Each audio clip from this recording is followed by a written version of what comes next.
Փոխադարձ մեղադրանքների ու վիրավորանքների պակաս չկա։ Խորհրդարանում հայտարարությունների ժամ էր։ Պատիվ ունեմից Աննա Մկրտչյանը հիշեցրեց, հայոց ցեղասպանության 100-րդ տարելիցին տարբեր գերտերություններից էին եկել Հայաստան։ Հասարակությունն ըստ падգամավորի սեփական հաղթանակ էր համարում յուրաքանչյուր պետության կողմից ցեղասպանության ճանաչումն ու դատապարտումը։ Հետո մեղադրեց գործող իշխանությանը, ձևակերպեց, թե այսօր պաշտոնական Երևանից ցեղասպանություն բառը լսելը գրեթե անհնար է։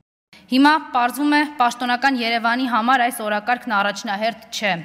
Պարզվում է պետք է դեռ հասկանան, ինչ է եղել, իրենց իբր հասկանալի չէ։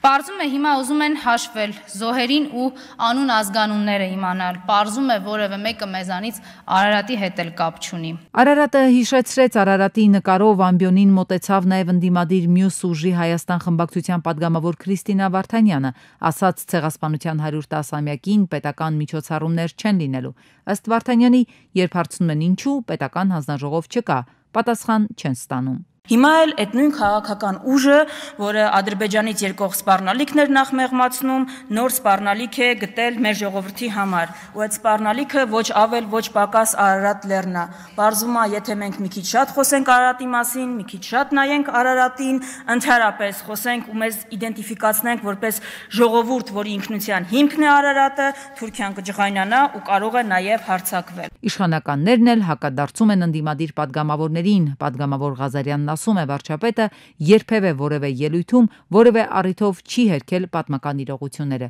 չի հերքել ցեղասպանությունը։ Եվ ընդամենը առաջարկել է հանրությանը քննարկել, թե որ պահից հայաստանցիներին, հայերին թույլ տրվեց խոսել ցեղասպանության մասին որպես պատմական իրողություն։ Տիկին Մկրտչյան, կամ լսել չեք հասկացել, կամ տիպիկ մանիպուլատոր եք։ Այստեղ կարծիք հնչեց, որ իշխանությունը եւ իշխանության ներկայացուցիչները վախենում են արտաբերել ցեղասպանություն բառը, ես արտաբերում եմ ցեղասպանություն։ Ուրացման քաղաքականություն վարելու համար ընդդիմությունը մեղադրեց իշխանությանը։ Հանդիպակաց կողմից ասացին՝ պատմական իրականությունը հերթական փորձն է։